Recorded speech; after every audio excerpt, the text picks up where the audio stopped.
to you. Happy birthday to you.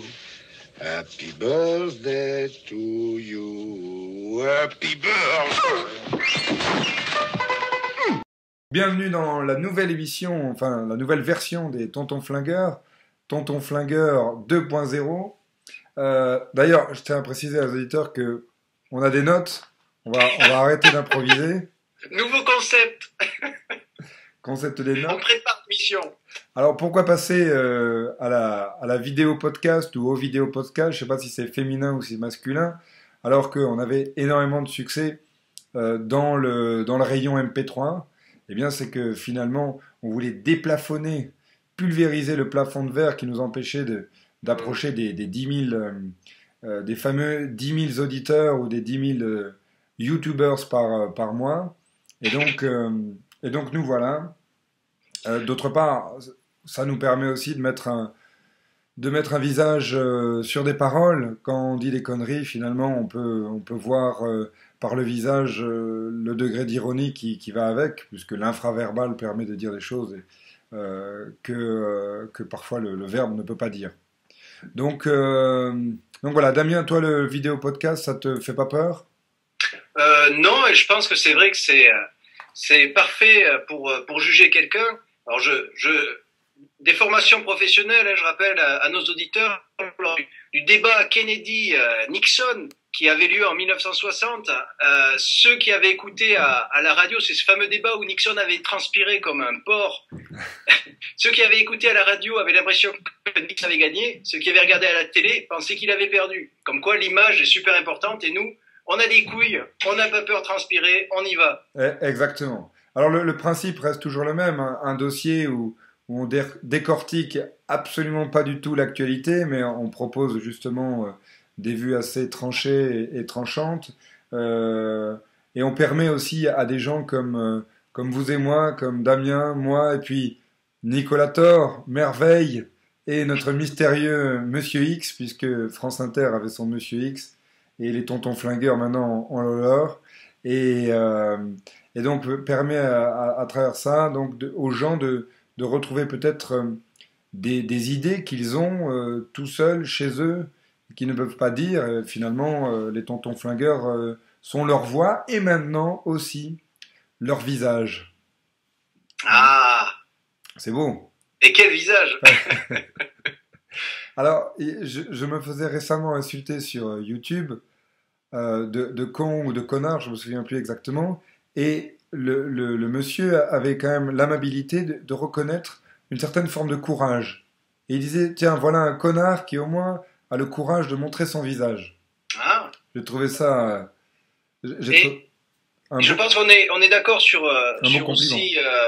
il y a eu longtemps en France, en fait, que ce soit la rue ou les salles des profs, c'était souvent à sens unique dans les discussions. Et c'est vrai que l'agit-prop, qui était plutôt une arme utilisée par les personnes de gauche, voire d'extrême gauche, avait monopolisé un peu le débat public. Et je pense, c'est dans une perspective démocratique de débat, c'est bien de pouvoir justement un peu tourner cette fosse à idées qui un peu était putride et stagnante, et de pouvoir ajouter quelques idées un peu rafraîchissantes. On pouvait les trouver trop épicées, mais c'est votre choix. Au moins, on vous offrira une soupe qui a du goût. Je sais pas si tu as vu cette fameuse polémique où François Hollande avait dit lors d'un passage à la télévision la semaine dernière que les tracts du Front National aujourd'hui ressemblaient aux tracts communistes des années 70. Ouais. Scandalisé. Et je l'ai dit dès hier soir, et j'ai demandé au président de la République des excuses publiques pour cette phrase. En vérité, c'est une phrase lamentable, et c'est la seule chose que le président de la République a trouvé à répondre à des électeurs qui lui disaient leur désarroi dans un reportage et qui dénonçaient ses trahisons par rapport à ses promesses de 2012. Je rappelle au président de la République que dans les années 70 dont il parle, la gauche à l'époque, elle avait un programme qui était un programme de gauche et qui était même un programme commun entre les communistes et les socialistes, qui a d'ailleurs permis la victoire de 81 de la gauche de l'époque. Donc la gauche, à l'époque, n'hésitait pas à dire des choses auxquelles le président de la République a aujourd'hui totalement renoncé. Et d'une certaine manière, cette déclaration, c'est un aveu qu'il a, lui, aujourd'hui, décidé de tourner le dos à ses électeurs plutôt que de répondre à leurs urgences sociales. Et nous n'avons pas renoncé, c'est ça la différence. Lui a renoncé, et le Parti communiste des années 70 comme des années 2000, lui, il continue le combat contre la finance. Et tu as les communistes qui sont levés, enfin ceux qui peuvent encore le faire, qui sont pas en déambulateur, se sont levés pour dire mais c'est indigne, nous ne sommes pas dans ce registre-là. Et certains journaux ont fait la démarche d'aller voir un peu ces fameuses affiches. Et c'est vrai que le Parti communiste, ma foi, tenait un discours qui était national, qui tient des préoccupations sociales, rappelle celui de Marine Le Pen aujourd'hui. L'extrême droite est plus un label qui sert à disqualifier des idées que véritablement un contenu fixe et éternel. Exactement. Ouais. Donc si tu donnes une idée de bon sens qu'elle est qualifiée extrême droite, ça ne veut pas dire que c'est une mauvaise idée. C'est du bon sens. Non, mais bien sûr. D'ailleurs, mon cher Michel Onfray a eu 2-3 problèmes récemment parce que il avait dit que si Alain de Benoît, qui est en gros l'espèce de vieux croulant qui a monté la nouvelle droite dans les années 70, si Alain de Benoît, c'est plus ou moins un visage de la bête immonde, disait quelque chose d'intelligent, il ne voit pas pourquoi il dirait que c'était des conneries. Donc, du coup, bon, il s'est fait foudroyer, enfin, ils ont tenté de le foudroyer parce qu'ils essaient régulièrement de le foudroyer, mais Onfray semble plutôt être proche du paratonnerre que de la Gilo, et finalement, il encaisse assez bien les coups.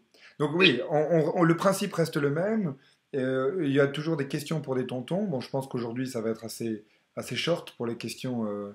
pour des tontons. Et je dis vraiment aux auditeurs, il faut jouer avec nous. Jouez, s'il vous plaît, puisque à la fin, eh bien, il y a un voyage à gagner. Ce voyage, il se situe dans les Alpes-Maritimes, dans un très beau petit patelin qui s'appelle Mougins. Et on a des contacts. François Hollande vous prête sa belle demeure, une demeure de maître, avec piscine, enfin tout ce que vous voulez. Vous pouvez même, si jamais vous avez une famille nombreuse parce que vous êtes immigré, contrairement à François Hollande, eh bien vous pouvez l'emmener aussi pour le même prix. Enfin, l'essentiel, c'est de jouer avec nous. Donc répondez bien aux questions parce qu'il y a quand même en jeu quelque chose que vous ne trouverez pas partout. Et enfin, les rites et châtiments, bon là, enfin, nos auditeurs sont habitués. Les youtubers qui vont certainement nous insulter ont peut-être moins l'habitude, mais troisième partie de l'émission, les rites et les châtiments. Donc c'est un hommage à Dostoïevski qui était très chrétien, je tiens à préciser aussi au passage, qui a dit cette phrase dans un de ses romans. Faites dire de ces phrases à un de ses personnages dans un de ses romans, si Dieu est mort, tout est permis. Alors on se permet d'emboîter le pas à Dostoïevski et de dire si Dieu est mort, tout est permis. Donc ritualisons et châtions un petit peu. Donc voilà, c'est le principe. On choisit soit un livre, un film, un trait, un élément biographique, une anecdote, et soit on l'encense, soit on la brûle. Enfin, quoi qu'il en soit, ça fait des étincelles. Alors, tout en restant dans un cadre de débat d'idées, puisque justement, on ne veut pas reproduire ce dont on a souffert sans vouloir se victimiser, mais on ne cherche absolument pas une forme de masturbation intellectuelle où on serait juste entre nous avec les mêmes idées en train de se faire plaisir. C'est le but d'avoir invité autour de la table des gens qui nous apportent de la contradiction. Parce que la contradiction, c'est bon, ça ne nous gêne pas. Non mais tu as bien raison. Et donc, bon, nous avons Monsieur X, que vous ne découvrirez pas physiquement, mais dont vous verrez que le torse. Et quel torse, encore une fois. Cravaté, vous verrez son torse. Et puis, vous avez quand même Merveille 333, donc c'est son pseudonyme de Skype. Merveille 333, Laurence Causse, notre artiste. Alors, il me semble que le but du pseudonyme est de garder l'anonymat. Oh merde. Je ne suis pas très bon sur le concept, mais à voir. Ah, mais écoute, Damien, je pense que. Et là je vais faire vraiment un compliment. Je pense que les auditeurs auraient reconnu sa jolie voix méridionale, baignée de chaleur, mais aussi d'une certaine candeur, puisque bon, elle reste quand même plus ou moins socialiste, et elle approche de la quarantaine, puisque tout le monde sait que... Non. Là, on fait ça pour brouiller le profil, hein, nous en veut pas, merveille. Non. Tout le monde sait qu'à 20 ans, on est socialiste, et qu'à 40, on est de droite, et c'est après tout à fait normal. Et elle, il semble que, s'approchant de la quarantaine, il semble qu'elle soit toujours de gauche. Enfin bon. Alors, ce dont elle se défend. Ouais, ce dont elle se défend, mais on ne sait pas exactement ce qu'elle est. Bon. Elle pense pas comme nous, et c'est rafraîchissant. En tout cas, elle est différente, et c'est ça qu'on aime.